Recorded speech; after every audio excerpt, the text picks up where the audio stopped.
Hello friends, Assalamu alaikum. My name is Abdul Malik. Hope you all will be fine. Today we will continue our previous lecture. हमारा previous lecture क्या था? Context free grammar. अब ये हमने क्या किया? Previous में हमने पढ़ा था, इसको ड्राइव किया. अब next हमारे पास टर्म है, एक हम क्या करते हैं, ट्रीज, कि हम ट्री कैसे फॉर्म करते हैं. अब जो भी हमारे पास क्या था, पीछे हमने पढ़ा कि हमने जो आउटपुट थी हमारे पास ट्रिपल ए, डबल बी, उसके बाद ट्रिपल ए था. अब हमने इसको ड्राइव कैसे करना है. अब हमने क्या करना है, जो हम सबसे पहले हमारा जो ए है, ए को कॉल करेंगे, ए वेरिएबल को. तो वो जब खुद को कॉल करेगा तो साथ में क्या है, वो ये और साथ में ये लेफ्ट और राइट में ए भी क्या करेगा, प्रोड्यूस करेगा. क्योंकि हमने क्या किया, ये देखें यहाँ पे ये लिखा हुआ है, जब ए खुद को कॉल करेगा तो यहाँ पे क्या, स्मॉल ए, कैपिटल ए और स्मॉल बी ए. तो यहाँ पे क्या करेगा, इसको अगर हम क्या करेंगे, दोबारा से कॉल करेंगे तो ये फिर से स्मॉल ए प्रोड्यूस करेगा लेफ्ट और राइट में. फिर उसके बाद अगर हम क्या करेंगे, इसको फिर से कॉल करेंगे, इसके खुद के फंक्शंस को, मतलब यहाँ पे हम रिकर्सिव फंक्शन यूज कर रहे हैं. तो यहाँ पे क्या है, ये ए को फिर से कॉल करेगा, लेफ्ट और राइट दोनों में आ जाएगा. उसके बाद क्या करना है, इसको जनरेट करना है यहाँ पे डबल बी. तो उसके लिए क्या करेगा, यहाँ पे जो हमने ए प्रोड्यूस कर दिया था, उसके बाद हम ए को फिर से कॉल करेंगे. अब ए क्या है, ए कॉल करेगा बी को. जब बी को कॉल करेगा तो हमने ये प्रीवियस देखा, यहाँ पे क्या है, बी क्या है, स्मॉल बी, और खुद का फंक्शन को क्या कर रहा है, कॉल कर रहा है. तो यहाँ पे क्या है, ये कैपिटल बी और ये स्मॉल बी. अब ये जो कैपिटल बी है, ये फिर से किसको कॉल करेगा, खुद को. उसके बाद क्या करेगा, जब ये खुद को कॉल करेगा तो इसके साथ स्मॉल बी और ये कैपिटल बी खुद आ जाएगा.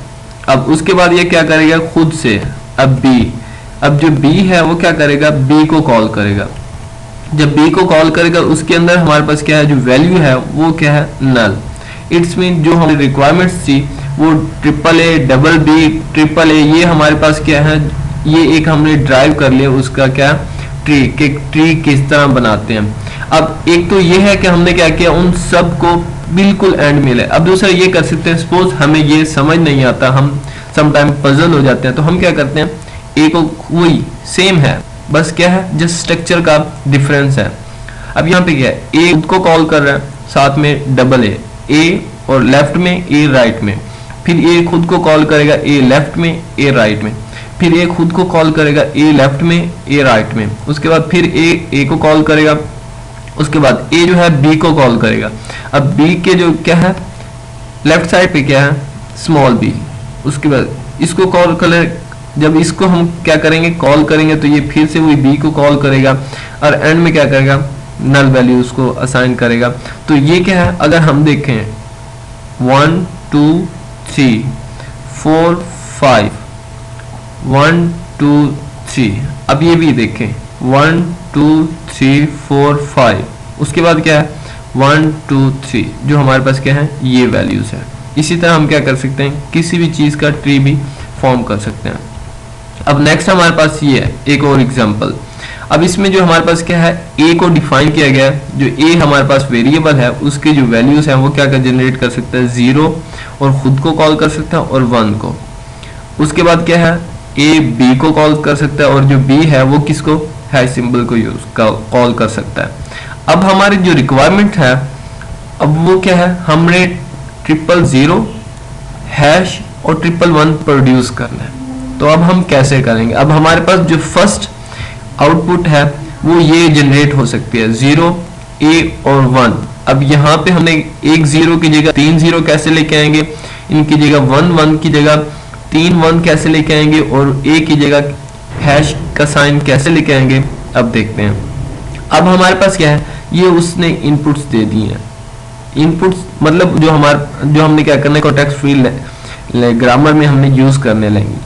अब जो हमारे पास क्या है, जनरेट करेगा क्या, जो हमारे पास ये ग्रामर 1 है, इसको G1 का नाम देके. अब पहले ए खुद को कॉल करेगा. जब ए खुद को कॉल करेगा तो उसके बाद क्या है, हम ये देखो 0A1 इसको कॉल करेंगे, ये आ गया 0A1, ये कॉल हो गया. अब हमारी जो रिक्वायरमेंट्स है वो क्या है, एक 0 नहीं है, बल्कि हमारी कितनी है, 3 0 रिक्वायर्ड है. और इसी तरह 111 भी क्या है, रिक्वायर्ड है. तो हम क्या करेंगे, ए को फिर से कॉल करेंगे। जब ए को खुद को क्या करेगा, कॉल करेगा, तो हमारे पास आ जाएगी 0 की तादाद इंक्रीज हो जाएगी और 1 की तादाद भी क्या होगी, इंक्रीज होगी। जितने 0 इंक्रीज होंगे उतने ही 1 इंक्रीज होंगे। इसी तरह हम क्या करेंगे, इसको 3 मरतबा कॉल करेंगे तो हमारे पास क्या है, ये वाली 000, उसके बाद 111 प्रोड्यूस हो जाएगा। बट अब नेक्स्ट क्या है, हमने ए को खत्म करना है। ए की जगह हमने क्या लाना है, हैश का साइन। अब हैश का साइन कैसे होगा, अब हम ऊपर देख के ए क्या कर सकता है, बी को कॉल कर सकता है। अब जब हम बी को कॉल करेंगे तो क्या है, बी हैश को भी कॉल कर सकते हैं। तो हम क्या करेंगे, सिंपल जहां पे ए है वहां पे बी को कॉल करेंगे और जहां पे बी है वहां पे क्या करेंगे, हैश को कॉल करेंगे। तो जो हमारे पास क्या है, रिजल्ट रिक्वायरमेंट थी वो हमारी क्या होगी, प्रोड्यूस होगी। अब नेक्स्ट हम इसको देखते हैं कि अगर हम इसको ट्री के थ्रू डिफाइन करें तो वो हम कैसे करते हैं। अब ये हमारा पहला टॉप जो स्टार्टिंग स्टेट है, वेरिएबल है, वो कौन सा है, ए। अब ए क्या करेगा, खुद को कॉल करेगा, तो इसके लेफ्ट और राइट में क्या होगा, 0 और 1 प्रोड्यूस होगा। उसके बाद क्या है हमारे पास, ए फिर से खुद को कॉल करेगा, तो इसके लेफ्ट और राइट में फिर क्या होगा, 0 और 1 प्रोड्यूस होगा। उसके बाद ए ने क्या करना है, थर्ड टाइम खुद को कॉल करेगा, यहाँ पे 0 और 1 फिर से प्रोड्यूस होगा। अब उसके बाद क्या है, हमें 0 और 1 और नहीं चाहिए, तो हम देखेंगे जो हमारी रिक्वायरमेंट्स है उनको। अब नेक्स्ट हम ए को कॉल करेंगे। अब ए क्या करेगा, बी को कॉल करेगा। अब बी में इसके साइड पे कुछ भी इनपुट्स और नहीं है, जस्ट हमारा सिंपल बी एक वेरिएबल दिया हुआ। अब हम क्या करते हैं, बी की जो वैल्यू है वो क्या है, हैश, ये इनपुट है। तो हम जब भी क्या करेंगे, बी को कॉल करेंगे, तो बी क्या कर सकता है, इस हैश के सिंबल को क्या कर सकता है, कॉल कर सकता है। तो इसलिए इस तरह हमारे पास क्या है, हम पेरेस ट्री के जरिए ये जो हमारे पास आउटपुट है इसको क्या कर सकते हैं, डिफाइन कर सकते हैं। Hope you like my videos, thank you.